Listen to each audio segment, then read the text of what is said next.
આજનો એજન્ડામાં અમારી વિશેષ રજૂઆતમાં આજે વાત કરવી છે રાજનીતિની એવી મુદ્દા પર રાજકીય ચોખટ પર મંગળવારનો દિવસ કોંગ્રેસ માટે અમંગળ થઈને આવ્યો।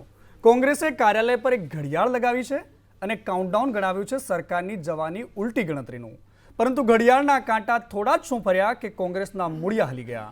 એક એવા રાજનેતા જે ગુજરાતના જ નહીં પરંતુ દેશની રાજનીતિમાં પોતાના નામે સૌથી વધુ લાંબા સમય સુધી ધારાસભ્ય રહેવાનો રેકોર્ડ ધરાવે છે, એ મોહનસિંહ રાઠવાનો કોંગ્રેસ સાથે મોહભંગ થઈ ગયો। અને કહેવાય એવું પણ રહ્યું છે કે હજુ આ સિરીઝ બહુ લાંબી છે। ભગા બારડથી લઈને ભાવેશ કટારા સુધીના ધારાસભ્યોના નામ વેઇટિંગમાં ચાલી રહ્યા છે, પરંતુ આ ખેલ જેટલો આપણને આંખોની સામે દેખાય છે એટલો ક્લીન હોતો નથી, કારણ કે રાજનીતિમાં પડદા પાછળ જે રમાય છે એ ક્યારે બહાર આવતું નથી। કોંગ્રેસ તૂટી રહી છે, ભાજપ મલકાઈ રહી છે અને પ્રજા આ તમાશો જોઈ રહી છે। અને આ જ મુદ્દે ચર્ચા કરવી છે અમારા આજના વિશેષ કાર્યક્રમમાં કોંગ્રેસના મૂળિયામાં ઘા। ચર્ચા કરીએ એ પહેલાં જ સાંભળી લઈએ કે મોહનસિંહ રાઠવાએ કોંગ્રેસથી મોહભંગ થતાં જ શું કહ્યું। પણ સમય સમય બળવાન નહીં પુરુષ બળવાન, કાબે અર્જુન લૂંટિયા વોહી ધનુષ્ય વોહી બાણ। એટલે સમય સમય બળવાન હોવાના કારણે આ જે પ્રસંગ ઉપસ્થિત થયો છે એમાં મારું પણ જીવનનું સદભાગ્ય હું સમજું છું। આપ સૌના દર્શન કરવાની, આપ સૌને મળવાની એ જે તક મળી છે એ માન્ય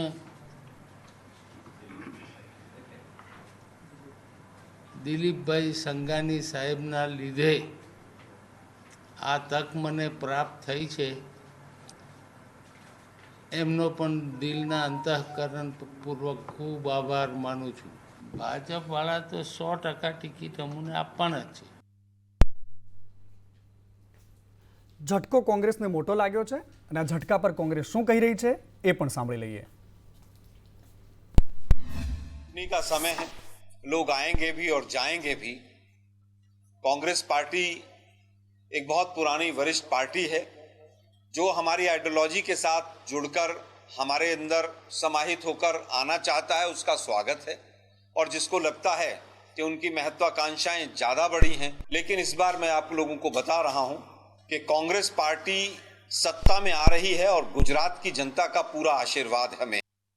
नेताओं જઈ રહ્યા છે અને કોંગ્રેસના નેતાઓ કહે છે કે કોંગ્રેસ પાર્ટી સરકારમાં આવી રહી છે। મારી સાથે આ જ મુદ્દે ચર્ચા કરવા માટે ભારતીય જનતા પાર્ટીના નેતા ભરત ડાંગર જોડાયા છે, કોંગ્રેસમાંથી મહેશ રાજપૂત અને રાજકીય વિશ્લેષક પિયુષ પટેલ પણ મારી સાથે જોડાયેલા છે। આપ તમામ મહાનુભાવોનું સ્વાગત છે। પરંતુ સૌથી પહેલા કોંગ્રેસના એ નેતા મોહનસિંહ રાઠવાના પુત્ર રાજેન્દ્રસિંહ અમારી સાથે જોડાયા હતા, એમની સાથે મેં વાતચીત કરી છે। આવો એમની સાથે એમના સંવાદો સંભળાવીએ। સૌથી પહેલા મારે રાજેન્દ્રભાઈ આપને સવાલ પૂછવો છે।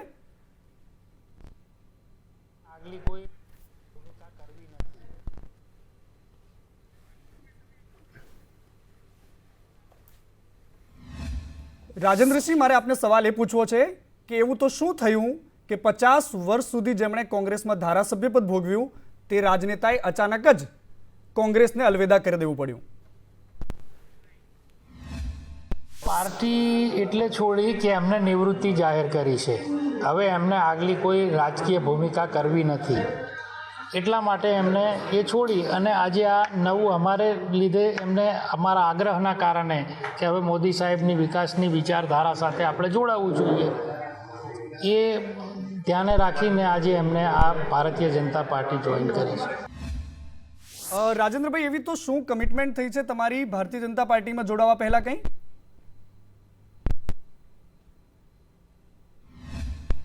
એને પુત્રમોહ અમે તો ના કહી શકીએ, પણ હવે આપના વિચારો પ્રમાણે શું હોઈ શકે એ અમે નહીં કહી શકીએ। એવી પણ વાતો સામે આવી રહી છે કે તમે ટિકિટનું કન્ફર્મેશન કરીને અહીંયા આવ્યા છો ભારતીય જનતા પાર્ટીમાં? ના, એવી કોઈ ચર્ચા જ નથી થઈ। એક સવાલ એવો પણ થઈ રહ્યો છે કે જે કોંગ્રેસની વિચારધારા સાથે તમે વળગેલા હતા, તમારા પિતાની રાહ પર હતા, તો આમ તમારું અચાનક જ હૃદય પરિવર્તન કેવી રીતે થઈ ગયું? નરેન્દ્ર મોદી સાહેબની વિચારધારા અને એમની જે આદિવાસી માટેની જે એમનો યોજનાઓ એમને જાહેર કરી, મારે હવે આદિવાસી વિસ્તારો પાછળ કામ કરવું છે, આદિવાસીઓ માટે તમામ ક્ષેત્રે એ આગળ વધે એ દિશામાં કામ કરવું છે અને ડબલ એન્જિનની સરકાર એ કામ કરશે. એની સાથે અમે એ વિચાર સાથે સંમત થઈ અને અમે આ નિર્ણય લીધો છે. તમારા પિતાજીએ તો કહ્યું છે કે ભાજપ અમને 100% ટિકિટ આપવાની છે અને તમે કહો છો કે એવી કોઈ વાત નથી થઈ. ના, હવે એમની જોડે એમને કંઈ વાત થઈ હોય એમની જોડે તો, બાકી અમારે એવી કોઈ ચર્ચા નથી થઈ. ના, નિવેદનમાં તો કોઈ પણ પક્ષમાં એની પ્રદેશ નેતાગીરી ને કેન્દ્રીય નેતાગીરી જ કોને ટિકિટ આપી નહીં આપીનો નિર્ણય લેતી હોય છે. એટલે અહીંયા અમને ખબર જ છે કે એ જ રીતે નિર્ણય થવાનો છે, એટલે અમે એ ટિકિટના મામલામાં અત્યારે નથી પડતા. રાઠવા લેન્ડ તરીકે ઓળખાતું આ છોટાઉદેપુર, અને એમાં પણ અત્યાર સુધીમાં અહીંયા માત્ર ને માત્ર કોંગ્રેસનો પંજો પકડમાં મજબૂત રહ્યો છે. શું આ વખતે કમળ ખીલશે ખરું? 100% કમળ ખીલવાનું છે. છોટાઉદેપુર જિલ્લો આખો જ એમાં જશે, આજુબાજુમાં પણ એની ફરક પડશે ને એ આવનારા દિવસોમાં જોઈશું. ઠીક છે, કોંગ્રેસના નેતાઓ અત્યારે સદમામાં હોઈ શકે છે અને ભારતીય જનતા પાર્ટીના નેતા ગેલમાં, કારણ કે એક પછી એક ધારાસભ્યો કોંગ્રેસ છોડીને ભારતીય જનતા પાર્ટીમાં આવી રહ્યા છે. મહેશભાઈ, કેવી રીતે લઈ રહ્યા છો આ સમગ્ર ઘટનાક્રમને? કારણ કે એક પછી એક 15 દિવસ, મહિનો શું જાય છે કે કોંગ્રેસનો એક નેતા છોડીને બીજો નેતા તૈયાર થઈ જાય છે. નેતા જ નહીં પણ ધારાસભ્યો પણ લાઇનમાં ઉભા રહી જાય છે. આવું તો શું થઈ રહ્યું છે કોંગ્રેસમાં, મહેશભાઈ? આજનો જે બનાવ છે ત્યારે મને એક વસ્તુ, એક બહુ મોટા નેતા યાદ આવે છે કે જે મનોહરસિંહજી જાડેજા હતા. મનોહરસિંહજી જાડેજા જ્યારે રાજકીય ક્ષેત્રમાં હતા અને મયુર રાજાએ જ્યારે ભાજપ જોઈન્ટ કરી, ત્યાર પછી મનોહરસિંહજી જાડેજા ક્યારે ભાજપમાં નહોતા ગયા, પુત્ર મોહમાં એમને રાજકારણ છોડી દીધું હતું. આજનો જે મોહનસિંહભાઈનો જે બનાવ છે દુઃખદ છે કે આટલા વર્ષ કોંગ્રેસ પાર્ટીએ એમને ટિકિટ આપી, 50 વર્ષ સુધી 10 ટર્મ એ જીત્યા છે અને આટલું આપ્યા પછી હવે એમે પુત્ર મોહમાં આજે એ ભાજપમાં જઈ રહ્યા છે. સાથે સાથે હું તમને એટલું કહું કે જે તમે કહો છો કે ભાજપ ગેલમાં નહીં, ભાજપ જે એક સૂત્ર લઈને નીકળ્યું હતું, જે કોંગ્રેસને સાફ કરવાની વાત હતી કે કોંગ્રેસનું નામ નિશાન નહીં રહે, પણ એક બાજુ જો અમે ખુશી વ્યક્ત કરવા જઈએ ને તો અમને ખુશી છે કે આજે ભાજપ છે કોંગ્રેસમય થઈ રહ્યું છે. ઘર ભાંગે ત્યારે ખુશી કેવી હોય યાર? જ્યાં ભાજપ જીતી શકે એમ નથી, ત્યાં બધે જ કોંગ્રેસના લોકોને લઈ અને ખુશી કેવી હોય તમારી આવી ગઈ છે. એટલે અમારા માટે તો એ વસ્તુ છે કે અમારા આ ભાજપ ગર્વ લેવાની વાત આવે છે, કોંગ્રેસમય ભાજપ થઈ ગઈ. અરે એમ નહીં પ્રભુ, આમાં ક્યાં ગર્વ લેવાની વાત આવે છે? જ્યારે આપણું ઘર ભંગાતું હોય ત્યારે ખુશી કેવી વાતની હોય મહેશભાઈ? તમારા પરિવારના સભ્ય છે, જેમણે 50 વર્ષ સુધી રાજનીતિમાં ધારાસભ્ય પદે રહ્યા છે. પુત્ર મોહ આવે ત્યારે માણસનો ક્યારેય મન છે એ ક્યારેય સ્થિર નથી રહેતું અને ત્યારે મોહમાં જાય. આજે મોહનસિંહભાઈનો જે બનાવ બન્યો છે એને હું દુઃખદ જ ગણું છું, પણ છતાં એ પુત્ર મોહમાં આજ પાર્ટી છોડીને ગયા છે, કારણ કે પુત્રને એને આગળ ધરવાનો છે. પણ એને આજે વિચારવું જોઈએ કે આટલા વર્ષ એને કોંગ્રેસની ટિકિટ ઉપર જીત્યા છે અને ત્યારે કોઈ બીજી વ્યક્તિનો વારો આવતો હોય તો એને દેવો જોઈએ. પણ જ્યારે આ સત્તાની માયાજાળ છે ત્યારે ગમે તેટલું હોય, મોહ ક્યારે કોઈનો છૂટતો નથી અને મોહને કોઈ આપણે રોકી ના શકીએ, એટલે મોહમાં ગમે ત્યાં જઈ શકે. ઓકે, એમ તો કહેવાય જ છે કે રાજનીતિમાં મોહ એ મોટી જ વાત હોય છે, કારણ કે સત્તાની ખુરશી જ્યારે એકવાર મળી જતી હોય છે ત્યારે છૂટતી નથી ક્યારે. ભરતભાઈ, મારે તમને પૂછવું છે સવાલ. તમે કહેતા હતા કે કોંગ્રેસ મુક્ત ભારત કરવી છે, કોંગ્રેસ યુક્ત ભારત થઈ રહ્યું છે ખાસ કરીને, અને ભારતીય જનતા પાર્ટીમાં ગુજરાતમાં તો એક પછી એક નેતાઓની કોંગ્રેસમાંથી ચૂંટાય ને જીતે ને પછી તમે ડાયરેક્ટ એને સીધા મંત્રી બનાવી દો, એટલે પછી તમારા જે સ્થાનિક કાર્યકર્તા હોય એમને તો ત્યાં જ રહેવાનું બિચારાને. છોટાઉદેપુરમાં જે કેટલાય સમયથી મહેનત કરતા હશે ભાજપના નેતાઓ, એમના પર હવે રાજેન્દ્રસિંહ ધારાસભ્ય બનીને બનાવી બતાવશે. ભરતભાઈ. મનીષભાઈ, હું આ ઘટનાને બે રીતે મૂલવવા માંગુ છું. હા, આપનો અવાજ સંભળાય છે મને મનીષભાઈ? પહેલી બાબત એ કે આજે કોંગ્રેસમાં લાંબો સમય સુધી રહ્યા પછી તમે કલ્પના કરો કે 10 ટર્મ એટલે 50 વર્ષનું જાહેર જીવન થયું એમનું. 50 વર્ષના જાહેર જીવન પછી પણ જો કોંગ્રેસ પાર્ટી આટલા સિનિયર આગેવાનની વાત ન માનતી હોય તો પછી બાકીના અત્યારે જેટલા આગેવાનો કોંગ્રેસમાં છે એને મારે એટલું જ કહેવું છે કે તમે પુત્રમોહની વાત કરો છો તો તમે તમારા ગાંધી પરિવારને થોડું કહેતા હો તો કે પુત્રમોહ કોને કર્યો, પુત્રમોહ ક્યાં છે, શું છે. મને લાગે છે એનું શ્રેષ્ઠ ઉદાહરણ ગાંધી પરિવાર પોતે છે, પરંતુ એ કોંગ્રેસની આંતરિક બાબત છે, એમાં મારે નથી પડવું. મારો વિષય છે તે ભારતીય જનતા પાર્ટી તરીકેનો છે. અમારે ત્યાં એક સિસ્ટમ છે કે સંગઠન ગઢે ચલો, સુપંથ પર બઢે ચલો, ભલા હો જિસમે દેશ કા હો, કામ સબ કિએ ચલો. અને એટલા માટે થઈને બધા લોકોને જોડીને જનહિતના માધ્યમથી રાષ્ટ્રહિતમાં કેવી રીતે આગળ વધી શકાય, માનનીય મોદી સાહેબ આ જ સંકલ્પ સાથે કામ કરી રહ્યા છે. સમર્પિત ભાવથી તપ કરી રહ્યા છે એવું કહું તો ખોટું નથી, કારણ કે દેશ હિતમાં આટલા પ્રમાણિક રાષ્ટ્રીય નેતા કોઈ નથી અને એટલા માટે સૌને વિશ્વાસ મોદી સાહેબ ઉપર છે અને એટલે લોકો ભારતીય જનતા પાર્ટીમાં જોડાય છે. આપે શરૂઆતમાં કહ્યું કે કોંગ્રેસ તૂટે છે, દુઃખી હશે, ભાજપ ગેલમાં હશે. એમાં પણ હું કહેવા માંગીશ કે ભારતીય જનતા પાર્ટી ગેલમાં હશે કે નહીં મને ખબર નથી, પરંતુ એટલું ચોક્કસપણે હું કહીશ કે વિસ્તારની જનતા એને સૌથી મોટો લાભ થશે. કારણ કે કોંગ્રેસની જે માનસિકતા રહી છે કે ડબલ એન્જિન સરકારની જેટલી પણ જનકલ્યાણકારી યોજનાઓ જે છે એ ગરીબ માણસ સુધી, છેવાડાના માનવી સુધી પહોંચવી જોઈએ, આમાં હંમેશા કોંગ્રેસના લોકો રોડા બન્યા છે. હવે આ પરિવાર એમાં પૂરક બનશે અને આ પરિવાર પૂરક બનવાને કારણે વિસ્તારના લોકોને યોજનાનો લાભ મળશે અને યોજનાનો લાભ મળવાને કારણે વિસ્તારના લોકોને પણ થશે કે મોહનસિંહભાઈનો પરિવાર ભાજપમાં ગયો અને એટલા માટે અમને આ યોજનાઓ અમારા સુધી આવી છે. દરેક ઘર સુધી ભારતીય જનતા પાર્ટીની સરકારની યોજના પહોંચે એ લક્ષ્ય સાથે અમે કામ કરીએ છીએ. ભરતભાઈ, લોકો પેટ ભરી ભરીને જ્યારે ગાળો દેતા હોય તમને રાજકીય વિરોધી તરીકે, પ્રધાનમંત્રી મોદી માટે અનપસનપ શબ્દોનો પ્રયોગ કરતા હોય, ગૃહમંત્રી અમિત શાહ માટે જેમ જેમ શબ્દોનો ઉપયોગ કરતા હોય, ચૂંટણી આવે ને ભાજપની ગંગામાં નાહી લે એટલે બધા પવિત્ર કેમ થઈ જતા હશે? મનીષભાઈ, આ પવિત્ર થવાવાળો વિષય નથી, પહેલી બાબત. બીજી બાબત છે કે કોણ શું બોલે છે એને આધારે ભારતીય જનતા પાર્ટીનો કાર્યકર્તા કે આગેવાન કામ નથી કરતો.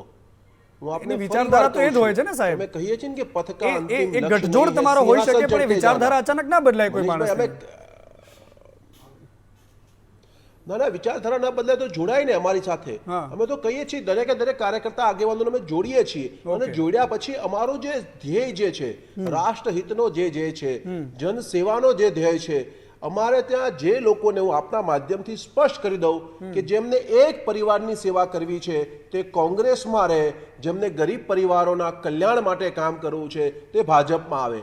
આ સ્પષ્ટ સાથે હું કહું છું આપને, જન સેવાના માધ્યમથી રાષ્ટ્ર સેવાના યજ્ઞમાં જોડાવવું હોય, આહુતિ આપવા માટે તો ભાજપમાં સ્વાગત છે. એક પરિવારની ગુલામી કરવી હોય તો ત્યારે અમારો બહુ સ્પષ્ટ મત છે વિસ્તારના વિકાસ માટે, લોકોની સુવિધા મળે સારામાં સારી તે માટે અને જનકલ્યાણકારી યોજનાઓનો લાભ જન જન સુધી પહોંચે તે માટે જે કોઈ ભાજપમાં જોડાવા માંગતું હોય એનું અમે સ્વાગત કરીએ. સ્વાગત છે. ઠીક છે. 2017 થી લઈને અત્યાર સુધીમાં 17 ધારાસભ્યો પિયુષભાઈ કોંગ્રેસને અલવિદા કરીને ભારતીય જનતા પાર્ટીના કેસરિયા કરી ચૂક્યા છે. આ જ પરિસ્થિતિ ગુજરાતની રાજનીતિમાં છેલ્લા આપણે 27 વર્ષથી તો જોઈ જ રહ્યા છીએ. કારણ કે એના ઘણા બધા રીઝન્સ હોઈ શકે છે. કોંગ્રેસમાં છેલ્લા ઘણા સમયથી સત્તા વિમુખ રહ્યા છે નેતાઓ, એમના પોતાની પણ કેટલીક ઈચ્છાઓ હોય, જેમ મોહનસિંહના કેસમાં થયું છે પોતાના દીકરાને સેટ કરવા માટેની રાજનીતિ. શું આ જ પ્રકારની થિયોરી સાથે ગુજરાતની રાજનીતિ ચાલી રહી છે? છેલ્લા 2017 અને અત્યાર સુધીમાં સૌથી વધારે છૂટક ધારાસભ્યો પક્ષ પલટો કરતા દેખાય. હવે મારું જે અંગત એનાલિસિસ છે કે ભાજપ 27 વર્ષથી સત્તામાં ખરી. રાઈટ. હવે સવાલ એ થાય છે કે આટલા વર્ષથી હોવા છતાંય લાસ્ટ ઇલેક્શનમાં 99 સીટો મળી, બાકીની નથી મળી. હવે ભાજપની જે વોટ બેંક આપણે લાસ્ટ ટાઈમ બી મેં વાત કરી હતી એ લિમિટેડ છે અને જે ફ્લોટિંગ વોટ છે એ જે બી ફ્લોટિંગ વોટ જે બી પ્રજા છે એનો મોહભંગ થતો જ હોય. હવે એ મોહભંગ થતો હોય તો સવાલ એ થાય કે ભાજપ અને કોંગ્રેસની મોડસ ઓપરેન્ડી સમજવા જેવી કે ભાજપ કેડર બેઝ છે. એને કોઈ બી વ્યક્તિને જેને એ એરિયાનું એ મત વિસ્તારનું બસ સ્ટેન્ડ બી નથી જોયું એને બી ટિકિટ આપો તો સંગઠન ભેગું થઈને એને જીતાડવા પ્રયત્ન કરે અને કોંગ્રેસના જેટલા બી ધારાસભ્યો જે બી નેતાઓ એ ગ્રાઉન્ડ લેવલથી પોતે ડેવલપ થઈને ઉપર આવેલા હોય, right. એમની એક પોતાની વોટ બેંક હોય છે. અને ભાજપને શું રસ હોય છે કે ભાઈ આ વ્યક્તિ આવી જાય તો એટલો વોટ બેંક એની આપણી પાસે આવી સીધા આવી જાય, જાય. એટલે આપણો જે શોર્ટફોલ થયો એને સેટઅપ થાય. આ એક મારું અંગત મંતવ્ય છે. એના હિસાબે આ જે ધારાસભ્યોના પક્ષ પલટાને બધું થઈ રહ્યું છે, આમાં કોઈને મોહભંગ થતો નથી. અન્યાય 50 વર્ષે થતો હોય તો એ અન્યાય ના કહેવાય. 50 વર્ષ સુધી નથી તો હવે 50 વર્ષ પછી તો માફ કરી દેવું જોઈએ અન્યાય થયો હોય તો. રાઈટ. અને પુત્ર મોહમાં હવે જ્યારે લોકો વગોવે, દાખલા તરીકે કે ભાઈ આ પરિવારવાદ ચાલે છે, હવે પરિવારવાદનું જો તમને ડાઘ લાગ્યો છે Right. અને એ સુધારવાની કોઈ પ્રયત્ન થતો હોય તો એમાં સહકાર આપવો જોઈએ. મારું તો એવું મંતવ્ય સાચી છે. એમાં મોહ ભંગ થયો કે એવું કશું હોતું નથી. હવે સવાલ પણ એટલા જ માટે એવરીથિંગ ફેર લવ વેર હા, એ તો ઇલેક્શન છે. ઇલેક્શનમાં બધું રાજનીતિમાં બધું પણ શક્ય જ મારું છે. એક આ મંતવ્ય છે કે જે દર ઇલેક્શન એન્ટી ઇન્કમ્બન્સી કે જે બી ગણો એની જે આપણી વોટ બેંકમાં શોર્ટફોલ થતો જવાનો, જે ઘટાડો થતો જવાનો, એને કમ્પેન્સેટ તો કેવી રીતે થાય? જ્યારે એન્ટી ઇન્કમ્બન્સી આવતી જ હોય તો રેડીમેડ વોટ કોઈ સારા એવા ધારાસભ્ય પાસે છે તો એને લાવી દો, Ready-made એટલે વસ્તુ આપણું કામ થઈ જાય. આ ટાઈમ ઠીક છે. આવી એક માનસિકતા છે. ઠીક છે મહેશભાઈ, આમ જો રેડીમેડ તમે તૈયાર કરેલો ધારાસભ્ય જે ગ્રાસરૂટ પર મહેનત કરે છે, પોતાની એક મજબૂત વોટ બેંક બનાવે છે, પોતાનો એક આભાથી જીતે છે પોતાના બલબૂતા પરથી, અને જીતીને તમે તૈયાર કરી દો એટલે પછી ભારતીય જનતા પાર્ટીમાં જતો રહે. આવું જ જોતા રહેવાનું તમારે? કોઈ પણ વ્યક્તિને પોતાના પરિવારમાંથી કોઈ પણ વ્યક્તિ જાય એ ક્યારેક કોઈને ગમતું જ નથી. પરિસ્થિતિ, સંજોગો, અને જેમ તમે કીધું કે તમારી પાસે કેવું ગંગાજળ છે, જે મિત્રને ભરતભાઈને તમે પૂછ્યું એ મુજબ કે કોંગ્રેસમાં હોય ત્યારે એ ગુંડો હોય, એ કરપ્શન કરનારો હોય, અને ત્યાર પછી એ જેલમાં જાય, જેલમાંથી એને પેરોલ ઉપર છોડાવવામાં આવે અને પછી 4 દિવસ પછી રાજીનામું દે, અને અમારા સુરેન્દ્રનગર ડિસ્ટ્રિક્ટના ને એના સાબડા સાહેબને એ બધાને પાછા ફરીથી ટિકિટ દઈ દે ભાજપ, અને એ પવિત્ર થઈ જાય. જે પરિસ્થિતિ છે આજની, એ આ યુગની અંદર જે થાળીમાં ખાવું એ થાળીમાં થૂકવું, એ પરિસ્થિતિઓ આજે ચાલી રહી છે. મને એટલી ખબર પડે કે જે થાળીમાં આપણે 50 વર્ષ જમ્યા હોય, જે પરિવાર સાથે 50 વર્ષ રહ્યા હોય, અને પછી આપણો મોહ ભંગ થાય, એ 50 વર્ષે ના મોહ ભંગ થાય. પણ એ એ ક્યાંક સાચવવાની- ને ક્યાંક આપણે જ્યારે કોકને દેવાનું આવે છે ત્યારે મોહ ભંગ થઈ જાય છે, અને મને અન્યાય થયો છે પરિવારમાં એવી કોઈ આપણે રીસાય ને વાતો બધા કરતા હોય મહેશભાઈ, છે. તો એને મનાવવાની જવાબદારી 100% પણ મોવડીઓની અમને હોય દુઃખ છે. છે કે મોહનસિંહભાઈ ગયા છે, પણ જે વ્યક્તિને અમે જ્યારે આપીએ છીએ ત્યારે લોકો ઈચ્છતા હોય છે, લોકોને જેની સાથે લાગણી છે, કે લોકોને જે અપેક્ષા છે કોંગ્રેસ પાસે અને એના કેન્ડિડેટ પાસે, એવી વ્યક્તિને અમે ટિકિટ આપીએ છીએ. પણ સાચવવાની અમે જવાબદારી કોઈ તો સિમ્બોલ તમારી છે ઉપર ને જીતી મહેશભાઈ? જાય કે મહેશભાઈ, સાચવવાની માંથી જવાબદારી એની તો તમારી મહેનતથી છે ને? કાર્યકર આવે, મહેશભાઈ. એની તાકાત ઉપર ઈ આવતો હોય છે. હા, પણ એ બધી જ વાત માત્ર- સાચી. અને જ્યારે પરિવારવાદની જે વાત કરતા હતા કે પરિવારવાદની, તો અત્યારે તમે ભાઈ એક માત્ર નરેન્દ્રભાઈ સિવાય તમારું કોઈનું કાંઈ ચાલતું નથી. તમે ત્યાં માત્ર ભક્ત બની અને જે આદેશ આવે એને તમારે સ્વીકારવાનો હોય છે. ભરતભાઈ, તમે પરિવારવાદની વાતો કરો છો, પણ ત્યાંથી અહીંયા પણ દિલ્હીથી જ મનીષભાઈ, સરકારો ચાલે છે એવા આરોપ તો છે જ તમારા પર. મનીષભાઈ, એમણે એક શબ્દનો ઉપયોગ કર્યો કે તમે ભક્ત તરીકે કામ કરો છો. મને ગૌરવ છે કે હું એવા વ્યક્તિના ભક્ત તરીકે કામ કરું છું કે જે વ્યક્તિએ છેલ્લા વ્યક્તિ 21 ભક્ત વર્ષમાં બોલ્યો છો, એક પણ દેશભક્ત દિવસનું નથી બોલ્યો, વેકેશન વ્યક્તિ કે ભક્ત વિશ્રામ બોલ્યો. લીધા વગર રાષ્ટ્રહિત માટે કામ કર્યું છે. અને એક પણ દિવસ તમે ક્યારેય સાંભળ્યું નહીં હોય કે વેકેશન માટે થાઈલેન્ડ ગયા કે ઇટાલી ગયા હોય. અમે એના ભક્ત છીએ કે જેમની પ્રમાણિકતા ઉપર કોઈ ક્યારેય સોય પણ લગાવી શકે ને, આક્ષેપ પણ કરી શકે એ પ્રકારની સ્થિતિ નથી. અમે એના ભક્ત છીએ જેમણે આઝાદીના 75 વર્ષ પછી ગરીબોને ચૂલામાંથી મુક્ત અપાવીને ગેસનો બોટલ પહોંચાડ્યો. અમે એના ભક્ત છીએ જેણે આઝાદીના 75 વર્ષ પછી દેશના ઘર ઘર સુધી વીજળી પહોંચાડવા માટે દિવસ રાત કામ કરે છે. ગુજરાતમાં અમે એક એના ડેમ નથી ભક્ત બનાવી છીએ શક્યા. જેણે 75 વર્ષ પછી, આઝાદીના 75 વર્ષ પછી 5 લાખનું સુરક્ષા કવચ ગરીબ ગરીબ પરિવારોને આપ્યું છે. અમે જે એના ભક્તે ભક્ત છીએ ગુજરાતની જેણે અંદર આટલા કોરોના ટર્મ મહામારીમાં ખરી પડી, એક સ્વદેશી ટેપ નથી વેક્સિન બનાવી દ્વારા શક્યા. એ સમગ્ર ભક્તની વાત દેશવાસીઓને કોરોના સામે રક્ષણ આપ્યું છે. અમે એના ભક્ત છીએ જેને કોરોના મહામારીથી લઈને આજ સુધી વિના મૂલ્યે લાશો અનાજ આપ્યું છે. ફરતી અમે હતી, ખોટી એના વાતો ભક્ત કરોમાં. છીએ જેણે જ્યોતિગ્રામ ભારત યોજના દેશની થકી અંદર ગુજરાતના માત્ર ગામે ને ગામ માત્ર 24 કલાક રાજસ્થાન વીજળી આપી કોરોનાની છે. અંદર અમે લડ્યું એના છે. ભક્ત છીએ રાજસ્થાનની જેણે કોંગ્રેસની આત્મનિર્ભર સરકાર ભારત હતી હતી. અને આત્મનિર્ભર એને ભારત તમારા હતી માનનીય વિશ્વની અંદર વડાપ્રધાનશ્રી, આ top 5 દેશના દેશોમાં વડાપ્રધાનશ્રીએ ભારતની સ્વીકારવું પડ્યું કે અર્થવ્યવસ્થા પહોંચાડી છે. અમે રાજસ્થાનના એના ભક્ત આરોગ્ય છીએ મંત્રી જેવો જેણે ભારત રાજસ્થાનની માતાના સરકાર વિશ્વ વિજય જેવું અભિયાનમાં કોઈ તિરંગાની કોવિડની આન બાન આખું શાન વર્લ્ડ વધારી છે વખાણતું કે હતું બે કે દેશોના કોવિડની યુદ્ધ અંદર વચ્ચે માત્ર પણ કોંગ્રેસની તિરંગા સરકાર સાથે અને ભારતીય રાજસ્થાનની વિદ્યાર્થીઓ સરકારે કામ સરહદ કર્યું. ઉપર પહોંચ્યા છે. નહીં, થોડું ત્યારે વિચારધારા પર પણ બની રહેવું જોઈએ ને એમ. મારો બંને નેતાઓને સવાલ છે વચ્ચે નહીં બોલો, આમ આવી રીતે નહીં ચર્ચા કરવી. ચર્ચા નહીં. મહેશભાઈ, ભરતભાઈ, મારે આ મુદ્દે એવી રીતે ચર્ચા નથી કરવી. મુદ્દાની વાત એ છે કે જ્યારે તમારી વિચારધારા જેની સાથે તમે આખી જિંદગી બનેલા રહો, એવું તો અચાનક શું થાય તમારી સાથે કે તમારે કોઈ રાજનીતિક પાર્ટીને અલવિદા કરીને જે વિરોધી વિચારધારા છે જેને અત્યાર સુધી તમે ધિક્કારતા આવ્યા છો. અને મુદ્દાની વાત અહીંયા એ છે કે 27 બેઠકો અનામત છે આદિવાસીઓની, અને આ બેઠક પર ભારતીય જનતા પાર્ટીની નજર 2017 પછીથી છે. ભાજપ એમાં સજાગ છે. એટલા જ માટે પ્રધાનમંત્રી નરેન્દ્ર મોદીના કાર્યક્રમોથી લઈને સરકારની યોજનાઓથી લઈને એક પછી એક ધારાસભ્યોને ભારતીય જનતા પાર્ટી સુધી લઈ આવવાની પ્રથા પણ ચાલુ છે. પણ પિયુષભાઈ, જ્યારે વિધાનસભાની ચૂંટણી બિલકુલ માથે છે ને એવા સમયે કોંગ્રેસ પોતાની જે એક સ્થાપિત વોટ બેંક છે, જે પોતાની કમિટેડ વોટ બેંક છે, એ કેમ નથી સાચવી શકતી? કારણ કે આ આદિવાસી જે છે હંમેશા કોંગ્રેસનો એક સ્થાપિત વોટ બેંક રહી છે.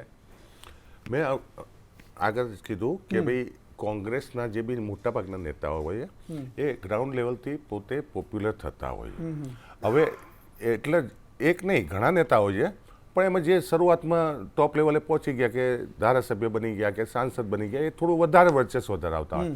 એટલે એમનું એક મહત્વ પકડી રાખવા માટે એ જે બી સોદાબાજી કરતા હોય એ કરતા જ રહેવાના. સવાલ એ છે કે આ જે પક્ષપલટો કરવાથી કોંગ્રેસનું મારી દ્રષ્ટિએ એટલો કોઈ ફરક ના પડે, કારણ કે એમના પાસે નેતાઓની એ ફોજ છે પાછી. અચ્છા, જેમ ભાજપમાં શું છે કાર્યકરોની ફોજ છે, તો કોંગ્રેસમાં નેતાઓની ફોજ છે. એટલે મને એ ફરક નથી લાગતો, કારણ કે મેં 2017નું એક્ઝામ્પલ આપું કે વખતે 17 જેટલા ધારાસભ્યો ઇલેક્શનના પહેલા જ પક્ષપલટો કરીને ગયા હતા. એ લોકો પક્ષપલટો કર્યા પછી જીત્યા કેટલા? 2 કે 3? મતલબ કહેવાનો મતલબ આ પક્ષપલટો કરાવવાથી મને નથી લાગતું કે કોઈ ફાયદો થાય કોઈને. નો ડાઉટ પક્ષપલટો કરવો એ કોઈ કારણસર થતો હશે, એ ચાહે કોઈ મોહભંગ થયો હોય ક્યાં તો કોઈ બીજું કારણ હોય, આપણે એ પણ ડિસ્કસ નથી કરતા. પણ તમારે મારી દ્રષ્ટિએ આનાથી કોઈ ફરક પડતો નથી.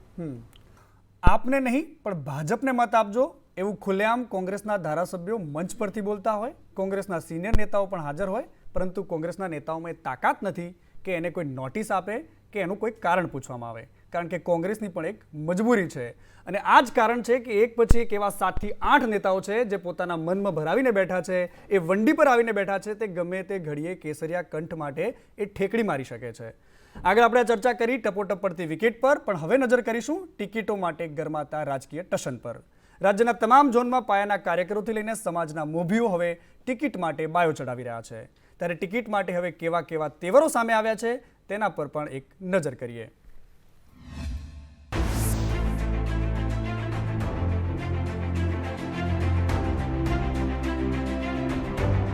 સૌરાષ્ટ્રની 2 બેઠક પર ગરમાયું રાજકારણ. હાઈ પ્રોફાઇલ દાવેદાર અનેક.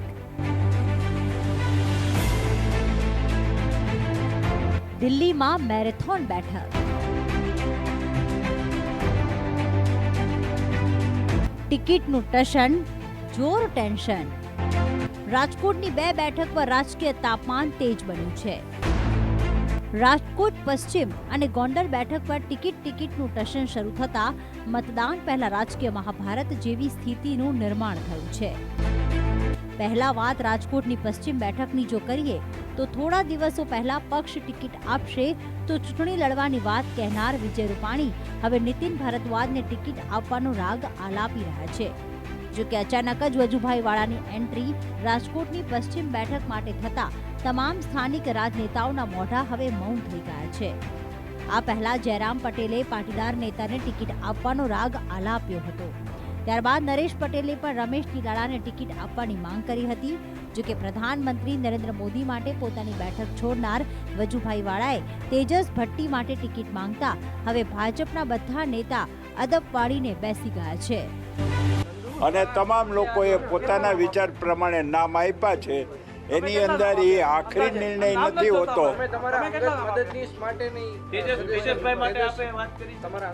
જો ભાઈ, કોઈ અમારો કોઈ અંગત મદદનીશ નથી, પાર્ટીનો કાર્યકર્તા છે. રાજકોટની અંદર કોઈ ઓબીસીની બેઠક જેવું છે જ નહીં. શેડ્યુલ કાસ્ટ અને શેડ્યુલ ટ્રાઇબ્સ એની જ બેઠકો છે. દરેક જ્ઞાતિવાળાને કોઈ સંતોષ આપી શકાય એવું છે જ નહીં. દરેક જ્ઞાતિવાળાની માગણી પ્રમાણે જો કામ કરવામાં આવે તો 182 ને બદલે 500 સીટ કરે ને તો પણ ઓછી પડે. તો આવી જ કંઈક સ્થિતિ ગોંડલ બેઠક ઉપર સર્જાઈ છે. પૂર્વ ધારાસભ્ય અનિરુદ્ધસિંહ જાડેજાએ પોતાના પુત્ર માટે ટિકિટની માંગ કરી છે. તો રાજદીપસિંહ જાડેજા તથા વર્તમાન ધારાસભ્ય ગીતાબેન જાડેજા પણ ટિકિટની માંગ કરી રહ્યા છે. આ તમામ સ્થિતિ વચ્ચે સાંસદ રમેશ ધડુક બંને પક્ષો વચ્ચે મીડિયેટરની ભૂમિકા ભજવી છે. મહત્વનું છે કે પાટીદાર અગ્રણી જયંતિ ઢોલ કહે છે કે ટિકિટ કોઈને પણ આપજો, પણ જયરાજસિંહના પરિવારને નહીં, અને જો છતાં પણ હું ભાજપને ન જીતાડું તો સરેઆમ આત્મહત્યા કરી લઈશ.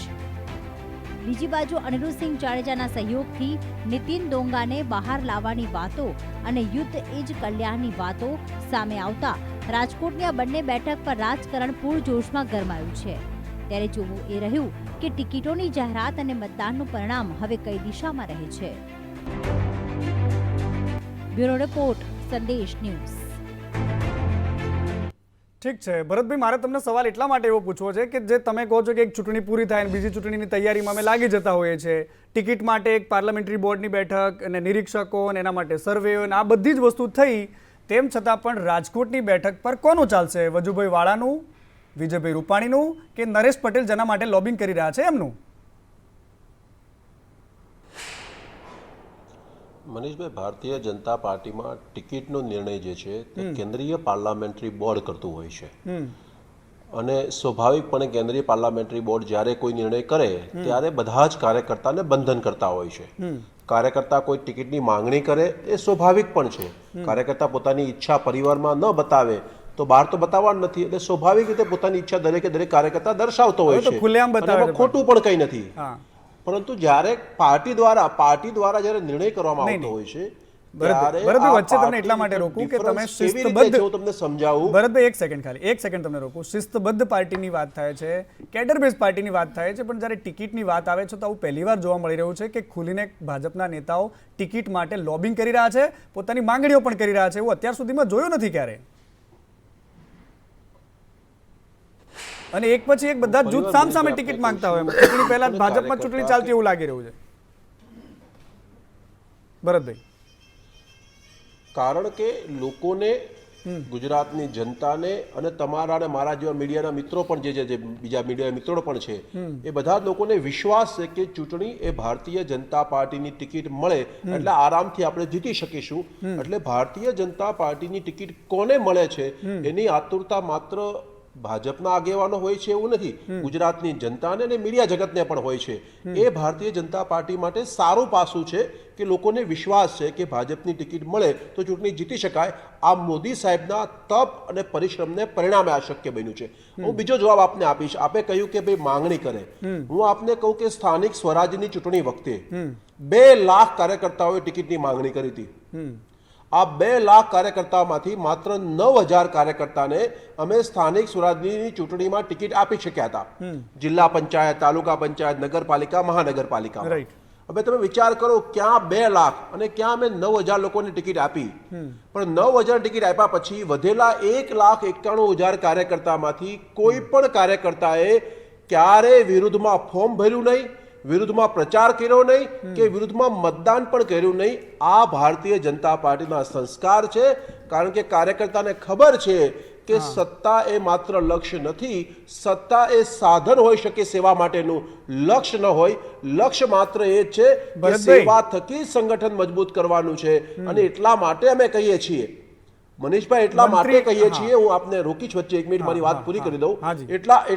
એટલા માટે અમે કહીએ છીએ કે પथ का अंतिम लक्ष्य नहीं है सिंहासन चढ़ते जाना, सब समाज को लिए साथ में आगे है बढ़ते जाना. અને એટલા માટે થઈને ભારતીય જનતા પાર્ટીના કાર્યકર્તા ટિકિટ માંગે એ સ્વાભાવિક છે, પરંતુ પાર્ટી જ્યારે નિર્ણય કરે છે ત્યારે બધા જ કાર્યકર્તા ખભેથી ખભો મિલાવીને કમળને જીતાડવા માટે થઈને, મોદી સાહેબના હાથ મજબૂત કરવા માટે થઈને ગુજરાતને જીતાડવા માટે કામ કરતા હોય છે. અને એટલા માટે અમે કહીએ છીએ કે 8મી ડિસેમ્બરે કમળ ખીલશે અને ગુજરાત જીતશે.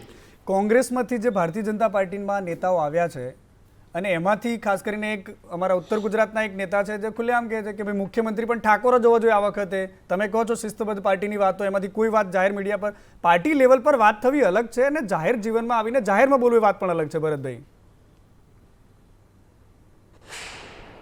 મનીષભાઈ, હા, આજના દિવસની હું ઘટના કહું તમને. કોઈ આગેવાને પાસે મીડિયા જઈને કોઈ પ્રશ્ન પૂછે તો એક ભાગ દેખાડવામાં આવે કે આગેવાન બોલ્યા, પણ કેમ બોલ્યા, કેટલા લોકોએ પ્રશ્ન પૂછ્યો એનો જવાબ એને આપ્યો.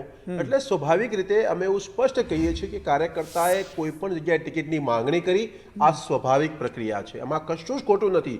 રાજકીય પક્ષમાં કામ કરતા કાર્યકર્તાને ચૂંટણી લડવાની ઈચ્છા થાય એ સ્વાભાવિક છે, પરંતુ જ્યારે પાર્ટી દ્વારા નિર્ણય થાય છે ત્યાર પછી બધા જ કાર્યકર્તા ખભેથી ખભા મિલાવીને કામ કરે છે. કારણ કે અમે જોયું છે અમારા નેતૃત્વને કામ કરતું. ઠીક. અમે એ આદર્શના વાહક છીએ કે જેણે સમગ્ર વિશ્વને ભારતની તરફ જોતા મજબૂર કર્યું છે. એવા મોદી સાહેબના અમે સૈનિકો છીએ અને એટલા માટે અમે એમનામાંથી શીખ્યા છીએ દિવસ રાત દેશ માટે, લોકો માટે, જન માટે કામ કરવાનું. ઓકે ભરતભાઈ, અને બીજી બાજુ એ પણ છે કે એક પછી એક સમાજ મેદાનમાં આવી રહ્યા છે. ક્યારેક પટેલ, ક્યારેક બ્રાહ્મણ, ક્યારેક જૈનો, ક્યારેક પાટીદારો, બધા જ લોકો પોતપોતાની રીતે ટિકિટની માંગણી પણ કરી રહ્યા છે. જાણીએ એક અહેવાલમાં કે સમાજ પર સમાજ કેવી રીતે પોલિટિકલ પ્રેશર ચાલી રહ્યું છે.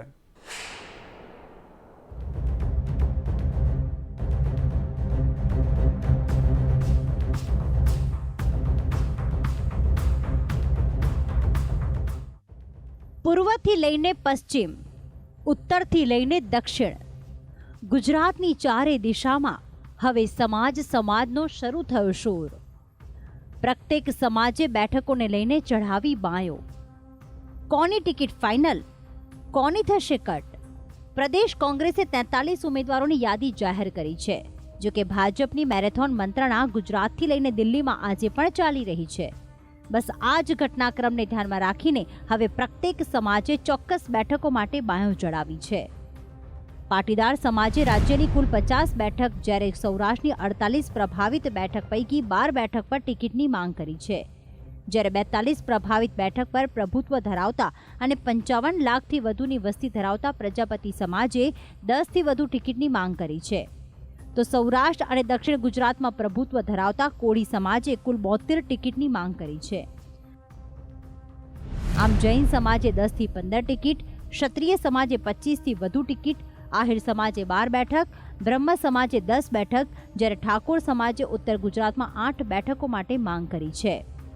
આમ અન્ય નાની જ્ઞાતિઓમાં વણજારા સમાજ, માળી સમાજ, ભોઈ, રાણા, મેર, વાઘેર સમાજના લોકોએ ટિકિટની ફાળવણી પહેલા ટિકિટની માંગ કરી છે. ત્યારે જોવું એ રહ્યું કે પ્રત્યેક સમાજની માંગ સાથે રાજકીય પક્ષોની આગામી સ્ટ્રેટેજી કઈ દિશામાં રહે છે. બ્યુરો રિપોર્ટ, સંદેશ ન્યૂઝ. અને રાજ્યનો સૌથી પ્રભાવી સમાજ ગણાય છે, જેનું રાજનીતિમાં સારું એવું કદ છે, એ પાટીદાર સમાજ પણ ટિકિટ માટે ખાસ કરીને મેદાને આવ્યો છે.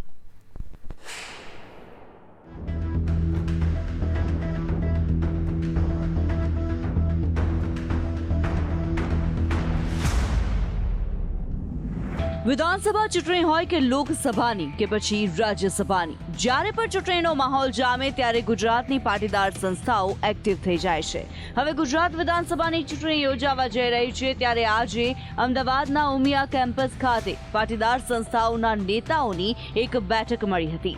જો કે બેઠકમાં સમાજના જ મોટા માથા ગેરહાજર રહેતા બેઠક સવાલોના ઘેરામાં ધકેલાઈ હતી.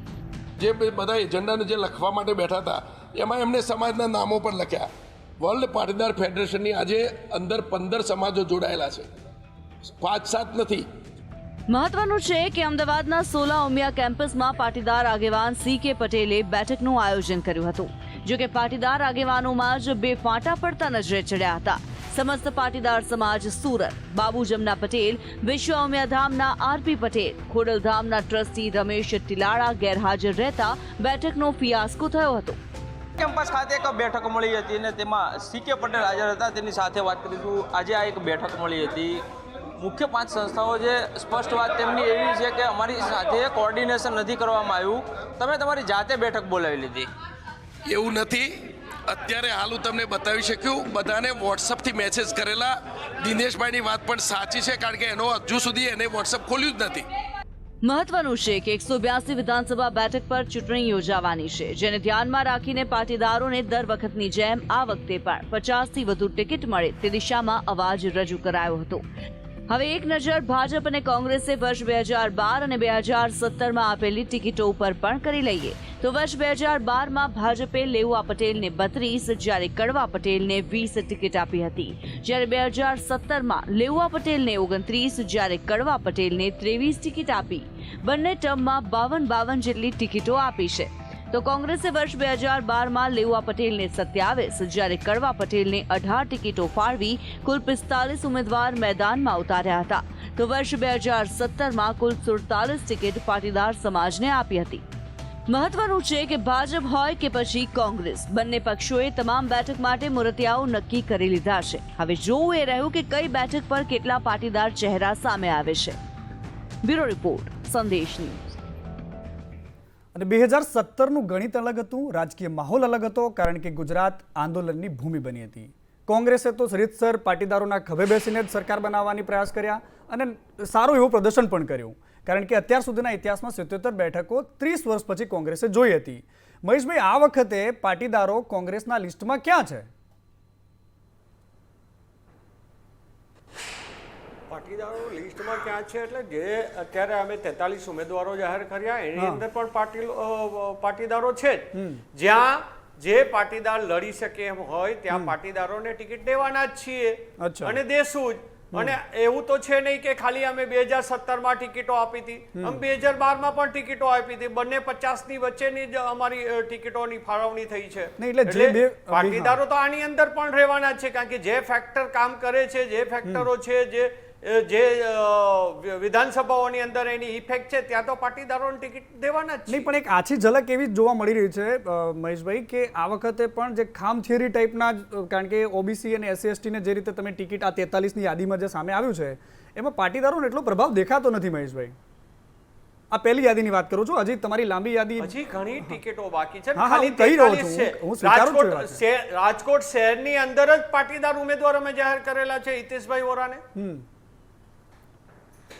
એટલે જે હજી તો ઘણી ટિકિટો બાકી છે. હજી 42-43માં તો તમે એમ કહો છો કે પાટીદારો નથી દેખાતા. પાછળનું આખું લિસ્ટ આપી દો એટલે બધા પાટીદારોને જે અમે 2012, 2017 જે રીતે આપી હતી એ રીતે જ્યાં જે પટેલો સમાજને જ્યાં આપવાની છે ત્યાં ટિકિટો આપવાના જ છીએ.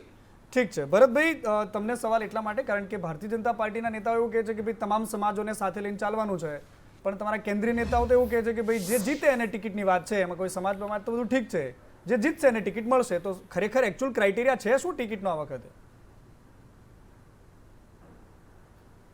બસ સ્વાભાવિકપણે જ્યારે પણ ચૂંટણીના મેદાનમાં જતા હોઈએ ત્યારે વિનેબિલિટી ક્રાઇટેરિયા હોય જ છે. એમાં કંઈ ખોટું વાત જ નથી, સત્ય હકીકત છે કે વિનેબિલિટી ક્રાઇટેરિયા હોય છે.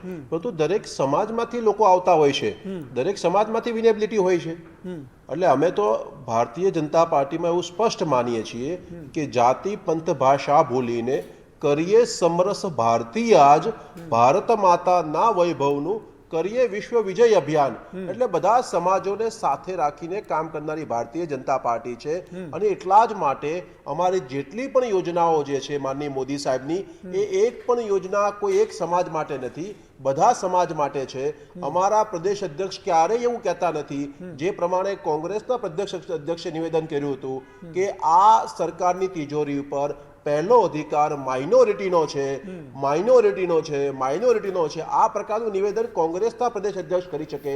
ભારતીય જનતા પાર્ટી તરીકે અમે એવું સ્પષ્ટ કહીએ છીએ, સૌનો સાથ, સૌનો વિકાસ, સૌનો વિશ્વાસ, સૌનો પ્રયાસ. અને આ જ મંત્ર સાથે માનનીય મોદી સાહેબ હોય, ગુજરાતમાં આદરણીય ભૂપેન્દ્રભાઈ પટેલ હોય કે અમારા કેન્દ્રીય ગૃહમંત્રી આદરણીય અમિતભાઈ શાહ સાહેબ હોય કે પ્રદેશના અધ્યક્ષ હોય, સમગ્ર ભારતીય જનતા પાર્ટીની ટીમ આ જ મંત્ર સાથે કામ કરે છે. ઓકે, સોશિયલ પ્રેશર કામ તો કરતું જ હોય ને, કારણ કે ગુજરાતે જોયું છે અચાનક જ વિજયભાઈનું જવું, ભૂપેન્દ્રભાઈનું આવવું, આ બધું તો એમને નથી થયું ને. સૌનો સાથ, સૌનો વિકાસ, બધું જ સાંભળ્યું. કાર્યકાળ મારા મિત્ર ભૂલી ગયા લાગે છે કે વિજયભાઈ છે એ માઇનોરિટીમાં આવે છે. હા જી ભરતભાઈ બોલો. ભરતભાઈ બોલો. મહેશભાઈ આવું તમારી પાસે થોડી વારમાં. હું વચ્ચે નથી બોલતો મોટા ભાગે મહેશભાઈની વાતમાં, કારણ કે દર્શકોને આવું વચ્ચે બોલવું પસંદ નથી હોતું. એટલે બોલો બોલો. હું મનીષભાઈ હું એવું કહેવા માંગીશ કે 5 વર્ષ વિજયભાઈનો કાર્યકાળ પૂરો થયો, ત્યાર પછી ભૂપેન્દ્રભાઈ પટેલ પોતે મુખ્યમંત્રી તરીકે આવ્યા અને કદાચ દેશના ઇતિહાસમાં, ગુજરાતના ઇતિહાસમાં પણ સૌથી મોટું બજેટ એ ભૂપેન્દ્રભાઈએ રજૂ કર્યું. હું આપને એટલા માટે ઉલ્લેખ કરું છું કે ગુજરાત એકમાત્ર એવું રાજ્ય છે જેમાં દરેકે દરેક ગામમાં 24 કલાક વીજળી 3 ફેઝ મળે છે, દરેકે દરેક ઘર સુધી નળથી જળ મળે છે. આ ગુજરાત એકમાત્ર રાજ્ય, હું એટલા માટે કહું છું બાકી સડક મારા સવાલનો જવાબ આ નથી. એમ મેં એવું કીધું કે સોશિયલ જે પ્રેશર છે, સોશિયલ પોલિટિકલ પ્રેશર છે, એનું તો પરિણામ નહોતું ને અચાનક જ વિજયભાઈને હટાવીને પટેલ મુખ્યમંત્રી બનાવવા પાછળનું. તમે કહી રહ્યા છો એવું નહોતું. એવું એટલા માટે હું કહીશ કે એવું નહોતું કારણ કે વિજયભાઈના મુખ્યમંત્રી કાળ દરમિયાન જ તે સ્થાનિક સ્વરાજ્યની જે ચૂંટણીઓ થઈ, તો એવું શું હતું કે અચાનક બદલી નાખ્યા? સી આર પાટીલ સાહેબ અધ્યક્ષ બન્યા પછી જે સ્થાનિક ચૂંટણીઓ થઈ આ બધા ભારતીય જનતા પાર્ટી જીત્યું હતું. એટલે ભારતીય જનતા પાર્ટીનો ભવ્ય વિજય સ્થાનિક સ્વરાજમાં થયો જ છે. એટલે એવું તો છે જ નહીં કોઈ જગ્યા કે ભારતીય જનતા પાર્ટી હારી છે અથવા કોઈ પ્રેશર આવ્યું એને કારણે આ થયું, એવો વિષય જ નથી કોઈ જગ્યા પર. નરેશ પટેલનું એક નિવેદન હતું કે પંચાયતથી લઈને પાર્લામેન્ટ સુધી પાટીદારો હોવા જોઈએ. એના પછીની જે આખી ગઠજોડ ચાલી, એના પછીનો જે આખો ઘટનાક્રમ ચાલ્યો, એ પણ ગુજરાતે જોયો છે ભરતભાઈ. ના પણ પંચાયતથી પાર્લામેન્ટ સુધી પાટીદાર છે પણ ખરા. નહીં પણ છે, એના પછી ગુજરાતમાં અચાનક આવું થઈ જશે કોઈ નહોતું વિચાર્યું. પરંતુ અમારે ત્યાં અમે પાટીદાર છે એના કરતા વધારે મહત્વનું છે સમાજ જીવન માટે એ લોકો શું કામ કરે છે તે. બધા સમાજોને સાથે લઈને જે વ્યક્તિ કામ કરતો હોય છે એ જ વ્યક્તિનું નેતૃત્વ એ સમાજ કે વિસ્તાર સ્વીકારતો હોય છે. કોઈ અને જે કોઈ વ્યક્તિ આવે છે કોઈને કોઈ સમાજમાંથી જ આવે છે, પરંતુ જે વ્યક્તિ જીતે છે અથવા જે વ્યક્તિ આગામી દિવસમાં નેતૃત્વ કરે છે એ વ્યક્તિ દરેકે દરેક સમાજને સાથે લઈને ચાલે છે, એને જ બાકીના બધા સમાજો સ્વીકારતા હોય છે અને બધા સમાજોને આધારે જ વ્યક્તિ નેતા બનતો હોય છે. રાઈટ. ગોળ ગોળ વાતો કરીને પણ નેતા એવી રીતે જ બનાય. મોટી વાત એ છે કે આપણે આજે ભલે ગમે તેવી વાતો કરતા હોઈએ, પરંતુ નાત જાત અને ધાર્મિક જે છે નીતિ નિયમો એના આધારે જ છેલ્લી ઘડીએ ટિકિટની વહેંચણી થતી હોય છે. અને એ વાતમાં કોંગ્રેસ હોય કે ભારતીય જનતા પાર્ટી કોઈ બાકાત નથી. મહેશભાઈ, તમને સવાલ એ છે કે જ્યારે કોંગ્રેસ ઉમેદવારોની યાદી તૈયાર કરતી હોય છે તો એમાં પણ આ વાતનો ઉલ્લેખ ખાસ કરીને કરવામાં આવતો હોય છે કે કઈ જ્ઞાતિનો ઉમેદવાર છે તો જ એને ટિકિટ મળે. અને તો તમામ રાજનૈતિક પાર્ટીઓને લાગુ પડે. પણ બધી પાર્ટીઓને લાગુ પડે છે, કારણ કે જ્યારે ચાયણી લાગતી હોય ત્યારે સમાજોને પણ સાચવવા પડે છે, કારણ કે ક્યાંક ને ક્યાંક પછી સમાજોની પણ એ વાત હોય છે, અપેક્ષાઓ હોય છે કે અમારા સમાજનો પછી નાનામાં નાનો સમાજ હોય, મેર સમાજ છે, વાઘેર સમાજ છે, તો ક્યાંક ને ક્યાંક એવી પરિસ્થિતિ આવતી હોય. અને કોઈ પણ પાર્ટી હોય એ હંમેશા બને તેટલી જ્ઞાતિઓને સાચવવામાં હોય છે અને ક્યાંક ફેરફારો કરે કે 2017માં ના આપી હોય, આ વખતે દઈ શકાય એમ છે, સારો વ્યક્તિ છે, જીતી શકે એમ છે, બીજી જ્ઞાતિઓ પણ એને સ્વીકારી શકે એમ છે, ત્યારે આ વસ્તુ બનતી જ હોય છે અને બધી પાર્ટીઓએ સ્વીકારવી જ પડે. મારે જે જગદીશભાઈ વાળી વાત, જે પ્રમુખશ્રીની વાત કરી એ કહી દઉં કે માઇનોરિટી વિજયભાઈ પણ માઇનોરિટીમાં જ આવે છે, રૂપાણી સાહેબે. અને રૂપાણી સાહેબની તમે કેમ વાત નથી કરતા? જ્યાં હોય ત્યાં અત્યારે એક જ વાર ભૂપેન્દ્રભાઈએ આ બજેટ કર્યું, ઓલું કર્યું, અને વિજયભાઈને બદલાવાનું કારણ કેમ હજી સુધી તમે નથી બોલતા? શું વિજયભાઈએ ગુંડાગીરી કરી હતી એટલે એને કાઢી મૂક્યા? એના માણસો ગુંડાગીરી, જમીન કૌભાંડો કરતા હતા એટલે તમે એને બદલાવ્યા? ઓકે મહેશભાઈ, એને બદલાવાનું કારણ મારી પાસે સમયની મર્યાદા છે, નથી બોલી શકતા. માત્ર 2 એન્જિનની સરકાર, મોટું બજેટ, ભૂપેન્દ્રભાઈની વાત લઈને નીકળ્યા, તો વિજયભાઈએ આ ગુજરાત માટે શું કર્યું એ મારે પૂછવું છે. ઠીક છે, તમે એમનો જવાબ આપો છો, મારો નહીં. ઠીક છે, મારે પિયુષભાઈ તમને સવાલ એટલા માટે એક નાનકડો પૂછવો છે કે આખરે નાતી, જાતિ, ધર્મ આ બધાની વચ્ચે એક વ્યક્તિ જે ખરેખર જેને ટિકિટને ડિઝર્વ કરે છે, જે વિધાનસભા સુધી જવા માટે લાયક છે, એવું રાજનીતિમાં ક્યારે જોવાશે? દેખો, 2000 પહેલાની વાત જવા દો. 2002માં પહેલું ઇલેક્શન, 2007માં, 2012માં કોમવાદ ઉપર લડાયું. મેઇન મુદ્દો કોમવાદ હતો. પણ કોમવાદનું શસ્ત્ર મને એવું લાગે કે અત્યારે ગુજરાત માટે ઇફેક્ટિવ રહ્યું નથી. 2017માં પાટીદારોએ અનામતનો હક લેવા આંદોલન કર્યું. એ સરકાર માટે થોડું આફતરૂપ હતું. એના અવસરમાં પલટી થોડું આ જ્ઞાતિવાદ ઉપર જતું રહ્યું આ મામલો. હવે સમજો કે પાટીદારોએ 50 ટિકિટ માગી, તો એમને મેં 12માં ને 17માં તો 50 ટિકિટની આસપાસ તો બંને પક્ષોએ આપી. તો ખાલી આ વાતાવરણ ઊભું કરવાની જરૂર ક્યાં છે? ઓબીસી સમાજને બી લાસ્ટ ઇલેક્શનમાં 60-70 ટિકિટો આપી બંને. રાઈટ. ખાલી વાતાવરણ ઊભું કરવાનું એટલા માટે કે જે ગ્રાઉન્ડ લેવલે જ્ઞાતિવાદના ફેક્ટરનો મોટો લાભ લેવાનો પ્રયત્ન, મારું એવું અંગત માનવું. બિલકુલ સાચી વાત છે. અને આ જ કારણ છે કે રાજનીતિક પાર્ટીઓ ખૂબ સારી રીતે વાતને સમજે છે કે કઈ જગ્યાએ કેવો ઘા કરવાથી શું પરિણામ મળી શકે છે, કઈ જગ્યાએ કયા પાસા ફેંકવાથી શું પરિણામ મળી શકે છે. અને આ જ મુદ્દે આપણે આજે ચર્ચા કરી. આપ સૌ મહેમાનો મારી સાથે જોડાયા એ બદલ આપ સૌનો આભાર. અને આજે આ ચર્ચામાં અત્યારે જે વાત કરી એનો સૌથી મોટો નિષ્કર્ષ એ છે કે ગુજરાતની રાજનીતિમાં જ્ઞાતિ જાતિ એ સૌથી ઉપર છે.